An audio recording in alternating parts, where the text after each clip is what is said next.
One thing I don't get is how people still deny chemtrails.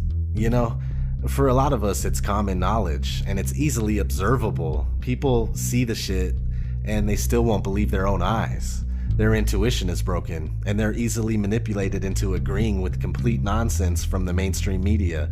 And sometimes the mainstream media even does stories on chemtrails and the programs that utilize these things. Let's look at some comments on a random chemtrail video. Why don't you take off your tinfoil hats and gain some reason or knowledge of aviation? Hey, look guys, there's condensation in the sky. It could be poison. It's a conspiracy. Easily the most ridiculous conspiracy theory I've ever heard. People need to learn how to science. The people that believe that 9/11 was an inside job are nuts. On a scale from 1 to 10, they are about a 9.5 on the idiot scale. If you believe in chemtrails, you're a 10.5 out of 10. You probably believe that little green men are coming to your house and probing your anus while you're sleeping. You guys realize that's water vapor, right? No, the retards think we're being poisoned. Nothing is being exposed here. Chemtrails are a fallacy. They are fucking contrails that do not dissipate. If you read a full, in-depth scientific study on the subject, you would shut the fuck up. The scariest thing about these conspiracy theorists is that they are willing to abandon logic and science because it doesn't support their conspiracy. When you ask for evidence, the conspiracy theorists blah blah blah. Boring! The truth is, these people are either clueless or they are being paid to ridicule the topic in order to turn people away.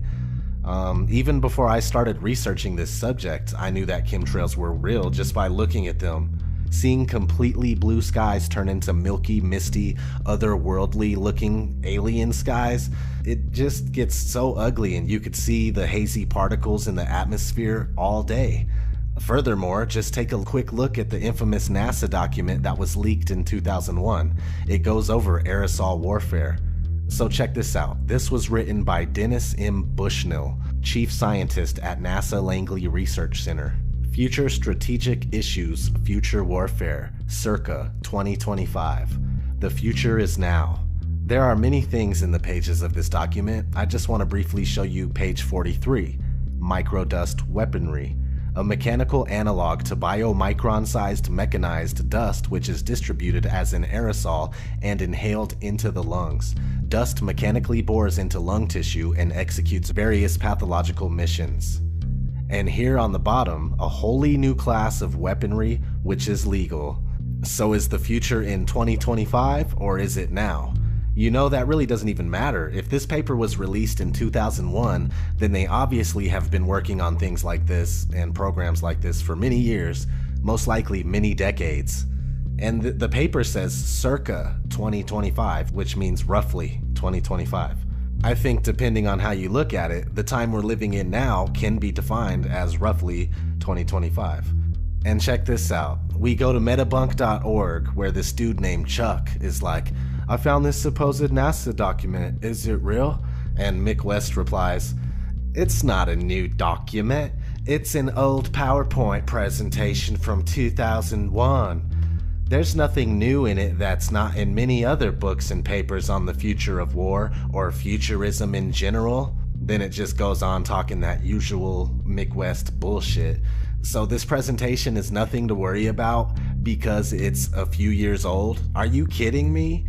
At least he tried, I guess. After all, he is only an employee for someone that doesn't want information getting out. But still, fuck Mick West. We're gonna hop into this segment on geoengineering from the documentary Shade, the Motion Picture. I highly recommend watching this documentary. The chemtrail piece is top notch and very compelling. It just might be the ticket to changing some stubborn minds. So definitely share this with people. Let's roll it. If you control the weather, you control everything. You control every food supply and literally every political system. So what is geoengineering?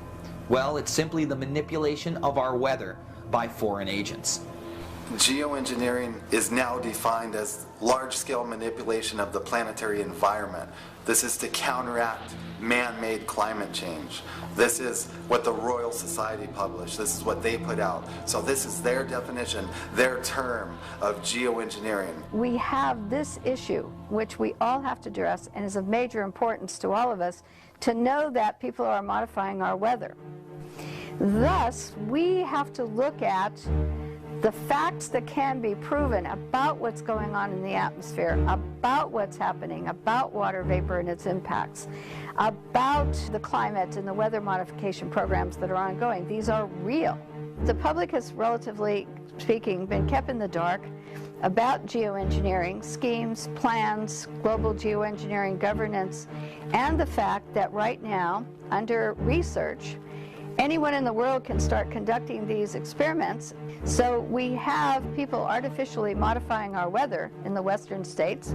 California, Pacific Gas and Electric Company, or the city of Los Angeles. It's being modified by the Texas Weather Modification Board in Texas. Colorado, Idaho, Wyoming, lots of other states are all modifying our weather and changing our climate, with extreme implications. We believe many of them are told that what they're doing is very good for the planet, perhaps saving the planet through this climate remediation.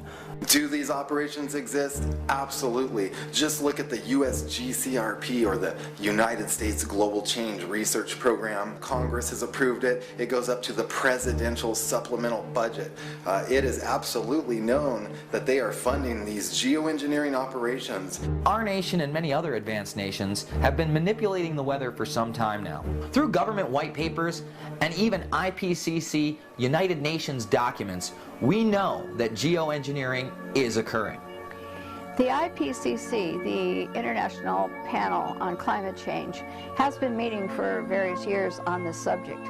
They have produced reports dating back from 1999 on aviation impacts on the global atmosphere from water vapor and other issues, depleting beneficial atmospheric ozone and other problems.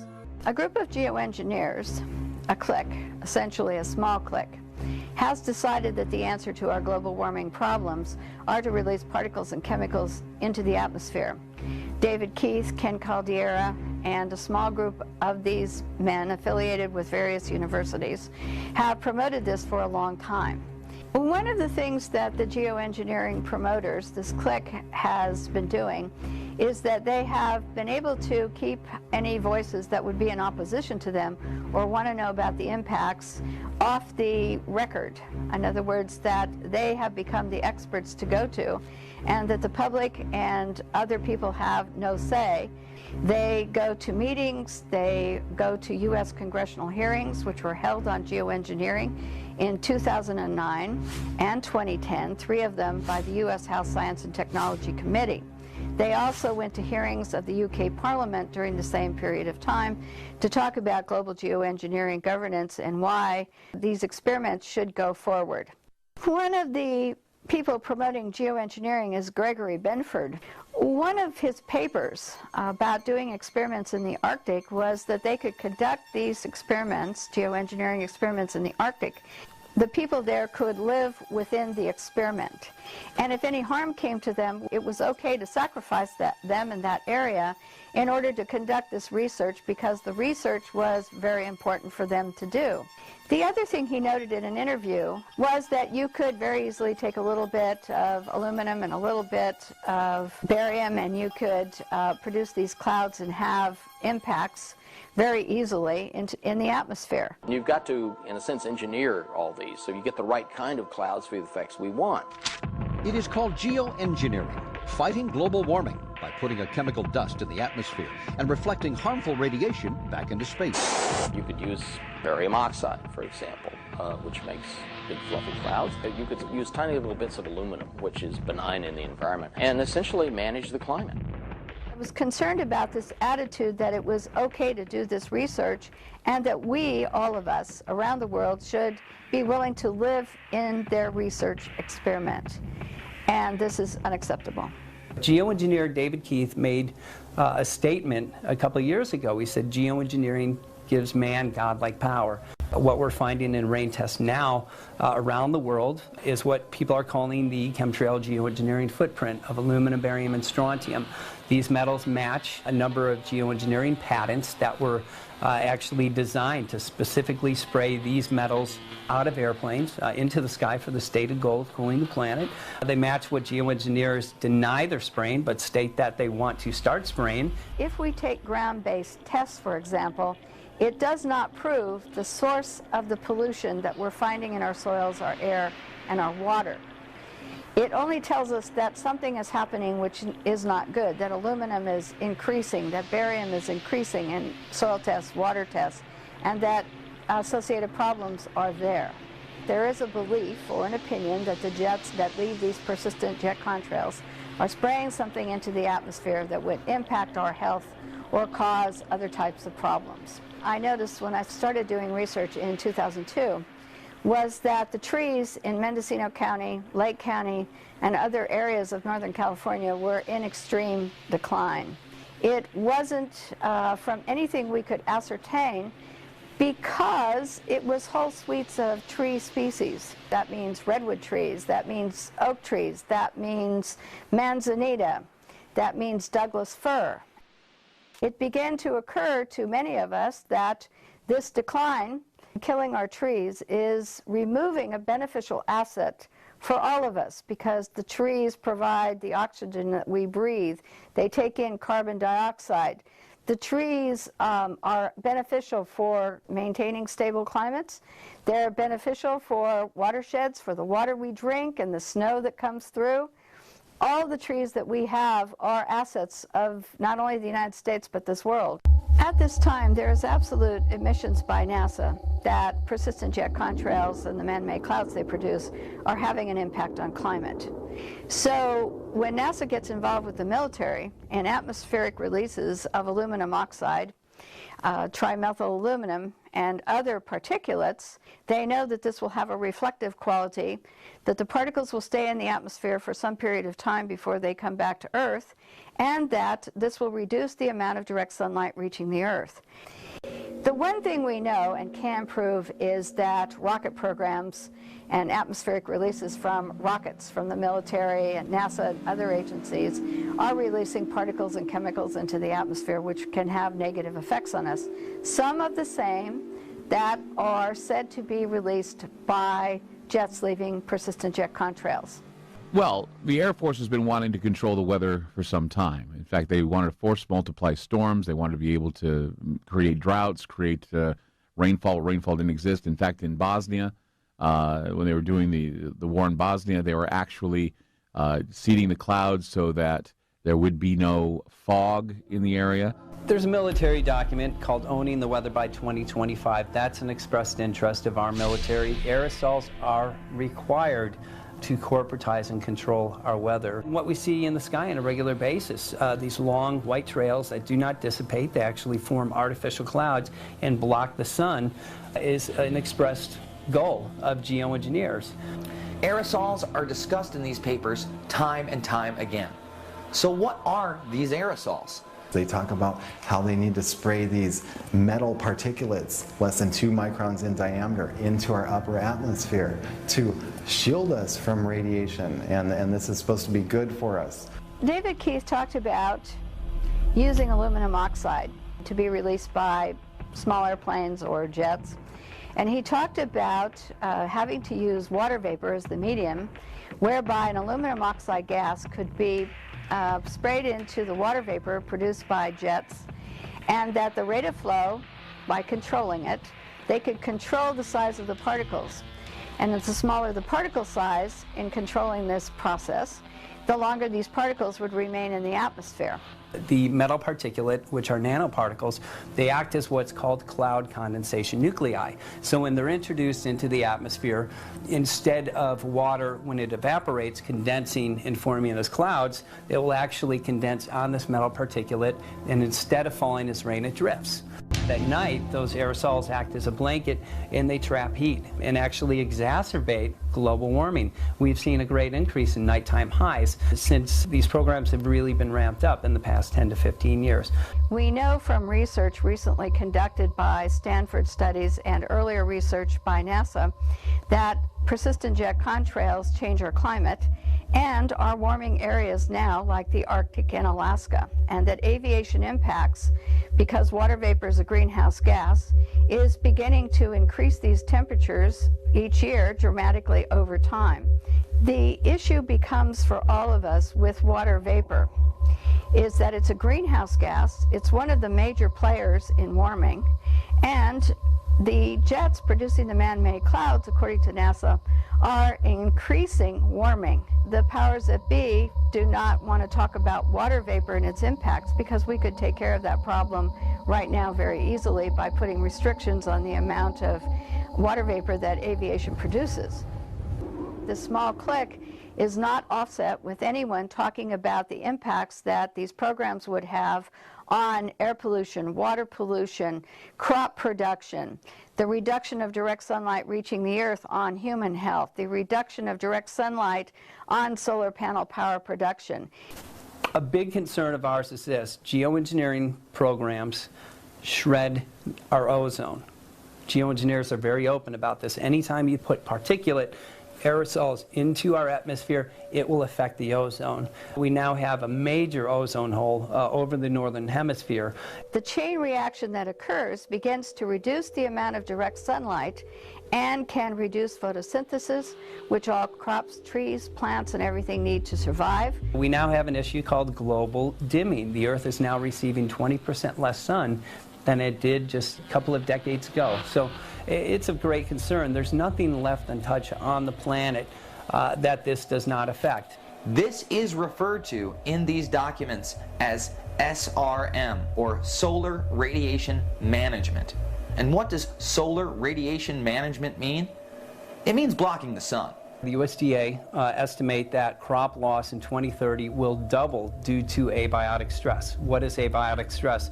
Abiotic stress is everything that chemtrail geoengineering programs create. It's the drought conditions, it's heavy metal contamination, it's too much moisture, it's also fungal overgrowth. Because our sun is blocked, we have an overgrowth in fungus, which is destroying a lot of our crop.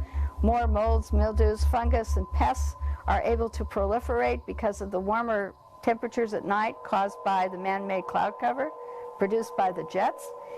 Geoengineers are very open about the fact that geoengineering creates drought. And if you look at the global drought monitor, most of the world now is in drought. Geoengineers state that geoengineering will create droughts in Africa and Asia. Guess what? We have droughts in Africa and Asia. Every day they spray, they are destroying our protective layer. And again, no ozone, no life on the planet. Many people now are beginning to notice that they burn very quickly when they go out into the sun. The reason for that, again, is our protective layer is being shredded every day. No protective layer, no life on this planet. These experiments, and with global weather patterns and with jet streams and all kinds of things, can get out of hand and can have impacts on people worldwide. And they're actually terraforming our planet. That's right, they're terraforming our planet. They're changing the very environment that we live in, and they're making it hard for humans to live in this atmosphere, hard for our plants to live, hard for our animals to live.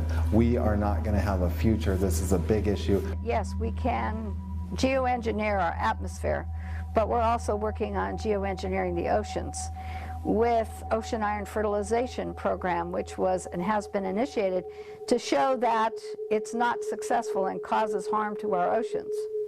We're seeing the ramifications of this geoengineering in our everyday lives. We're seeing soil being polluted with the agents that are being sprayed: barium, aluminum oxide, and strontium. Now what happens is when the chemtrails start to descend upon the Earth, it oxidizes into what's known as aluminum oxide. This acidifies the soil, devastating crops, water. It can go in and actually make so fish can't take oxygen from the water anymore. This causes them, of course, to die. And we also have research from New Jersey that shows that not only full-grown plants, but seedlings are devastated by this as well. Aluminum in soils is not good for tree health because aluminum gets into the tree roots, and then it prevents the trees from uptaking enough moisture, water, and nutrients to survive. And so it looks like the trees are dying because of lack of water and drought, when in reality, once aluminum is into the root system, they can be dying because they can't uptake the natural things that they need, nutrients and water, in order to survive. The Texas Weather Modification Board has authorized the use of sea salt as a particulate that's used. Well, every time those clouds rain out after they have been seeded with salt, salt reaches the earth. And it's going to have its impact on freshwater systems, marine life, agriculture, crop production, because the more salt in the soil you have, the less productive it becomes. Through the sterilization of our soils and thus the destruction of our crops, natural organic farmers are now having a difficult time growing natural organic food. I mean, we have percolate in the vegetables. We have all kinds of things going on, rocket fuel, gas, all these horrible contaminants, and I can tell you it's from what they're doing in the sky. The chain reaction that takes place will reduce the amount of food that the earth can provide for us because it changes the soil, changes the pH, and reduces the power generation that plants need, photosynthesis, for growing tall and strong. The concern for many of us is that if these programs continue, we will not be able to grow anything naturally unless it's a Monsanto abiotic stress resistant genetically modified seed. A number of these crops are what are called terminator seeds. They do not regenerate. So year after year after year, the farmer has to go back to Monsanto, which literally puts the farmers in complete debt. The farmers that are not able to recoup their losses due to the flooding, due to the drought this summer, now are selling their crops for pennies on the dollar.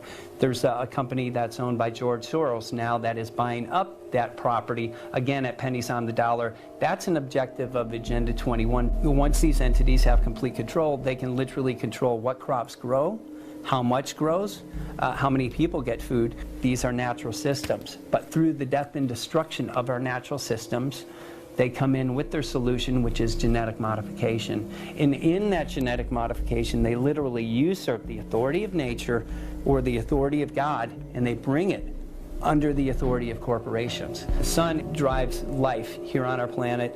We need vitamin D3, which nourishes us, produces certain hormones. Vitamin D deficiency is something that's very common now. It reduces the amount of direct sunlight that hits our skin when we're outdoors, causing a lack of vitamin D in humans. This lack of vitamin D from this man-made cloud cover and these reflective particles leads to human health problems, which are already being identified in the United States. One of them, in recent years, has been the advance of rickets, which is almost an epidemic proportion. Not since the time when children were forced to work in coal mines at the turn of the century, instead of going to school and being outdoors during the day, have we seen an epidemic of rickets like is occurring across the United States at this time. We have aluminum, which we know is linked to Alzheimer's, Parkinson's, dementia, other neurological disorders. We have seen aluminum-related illnesses go through the roof in Riverside County. We've had over 260% increase. We have autism, ADD, and again, Alzheimer's, all going through the roof. Aluminum, according to the physicians that we've spoken to, actually builds up in the body, so it will accumulate, and if it's not flushed out or chelated, it will compromise the health of an individual. Barium compromises our immune system. What this means is that after barium exposure, you're actually more prone to virtually all diseases across the board. We have seen respiratory mortality go from number 8 down to number 3 in the past 6 years. The day-to-day breathing in of these heavy metals will impact our health in a very negative way, leading to cancers and a number of other illnesses. We do know from studies that putting sulfur up means that it's going to come back down. And in the state of California, it is noted that sulfur can cause reproductive toxicity. And the state of California is required by law to notify the public of any chemicals that can cause cancer or reproductive toxicity, and sulfur is definitely on this list. So these programs are dangerous to us and should be controlled, and the public should be more informed, and that no individual corporation should be able to conduct these programs without public oversight and public consent. And this is a major issue that we're going to be facing in the future more and more. For your information, geoengineering, also known as chemtrail, is taking place globally, and there are millions of people, scientists, doctors, that know what's going on. Has anybody been looking at the skies here today? Because it went from clear blue for many days, and now we've got crisscrosses all over the sky. My barium was 150 in February. Now it's 190. I also have low blood platelets, which is a problem with clotting, okay? I also have rainwater. If anybody would like to volunteer to drink some. Anybody want to drink some rainwater? It has aluminum in it. And I'm going to tell you how much it has in it. 321 parts per billion, 7.4 for barium, and 5.5 for strontium. Trevor Bajori of the Department of Environmental Quality says this is safe to drink. Anybody want to drink some? I don't. I stay at home. I am disabled and getting more disabled because of what is in our atmosphere. Excuse me, sir, but your time's up. Well, extend it. You can extend it. Okay, she spoke for 20 minutes with a high school chemistry class. There's a lot more information out there than that. This is terrible, and you are all being affected by this, and you better wake up, look up, and realize what's being dumped upon us. This is for real. Our own government, the United Nations, is making us sick, and you better wake up. Thanks for the extra time, okay? Thank you. I want some answers in writing. Thank you. A lot of people like to say, well, no, it's not from chemtrails, it's not from air traffic. If that's the case, fine. Where are the toxins coming from? We need to know this. All of us need to know this because it's in our blood. It's in your kid's blood. It's in your blood. It's in your hair. It's in your bones. The point is we all live in different households. We live in different parts of the county. Some live also in different parts of the state. We have a couple from Phoenix. We drink different water because the first thing they were trying to throw at us, oh, it's in the water. I did immediately a test. I paid out of my own pocket to see my water if there was any barium. The water is completely clean. No barium at all. The health department put on a little dog and pony show here locally, trying to, in my opinion, placate the public and try and explain where barium might come from, other sources like Brazil nuts, which I don't eat. The county tried to discredit us, say, okay, this is in some sort of a magic food, like nuts from Brazil or stuff like that. Come on. First of all, I eat my own food, I grow my own food, and we all eat from different households. We don't live in a commune, okay? So forget the food. I'm not surprised. I mean, let's look at the history. In the last 100 years, it's been proven and completely declassified information. They've been experimenting on people without their consent or will or knowledge. So let's not try to say, oh, my government will never do that. They already done it. Now the point is what they're going to do next. This next story is so unbelievable, we didn't think it could possibly be true. But after receiving thousands of records and declassified reports from the Army, it's confirmed that during the Cold War, the United States military conducted secret tests on unsuspecting people in the city of St. Louis. Lisa Martino Taylor's life work has been to uncover details of the Army's ultra-secret military experiments carried out in St. Louis and other cities during the 1950s and 60s. This study was secretive for a reason.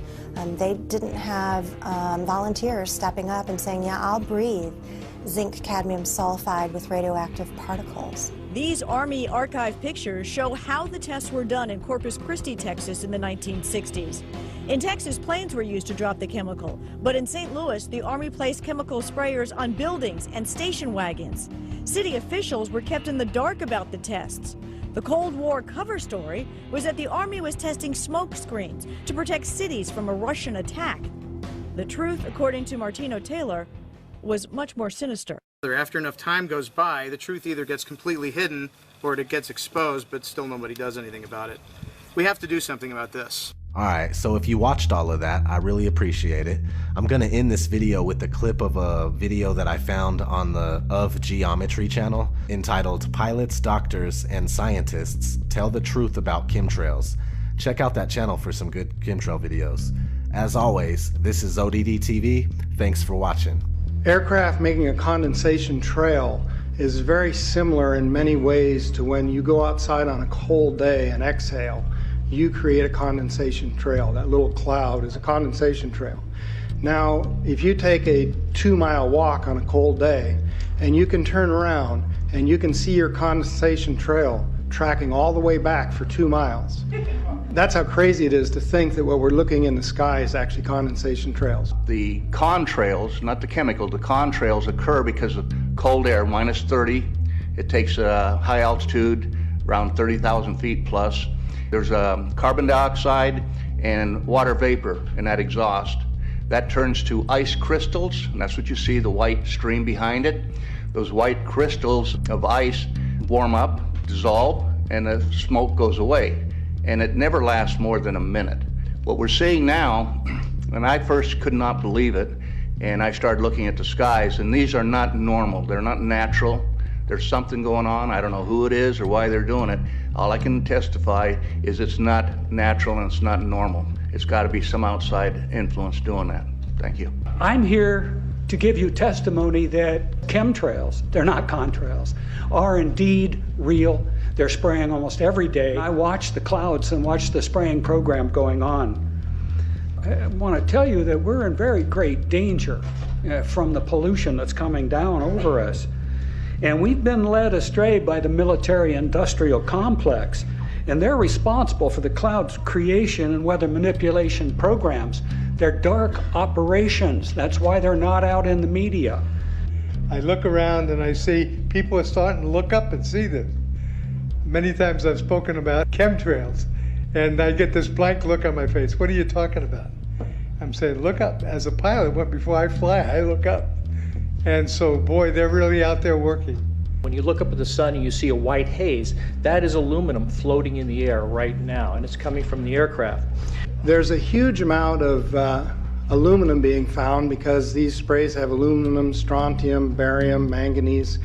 And there's a lot of argument that aluminum is very common to be found, but aluminum is only common in a bonded form. It's not common in a free form, and we're finding high rates of free aluminum in the soil, which is not natural. The metal compounds that are being used are environmentally dangerous. We need to be monitoring them. We need to be testing them. Okay, these previous guys, I've watched exactly what they do, and yes, they are correct. I've seen exactly the same stuff, so ditto marks on those. You want some figures? Okay, latest water test, tested the rain. 13,100 micrograms per liter of aluminum in the rain in 2013. Normally, it should be 0. Don't forget to subscribe.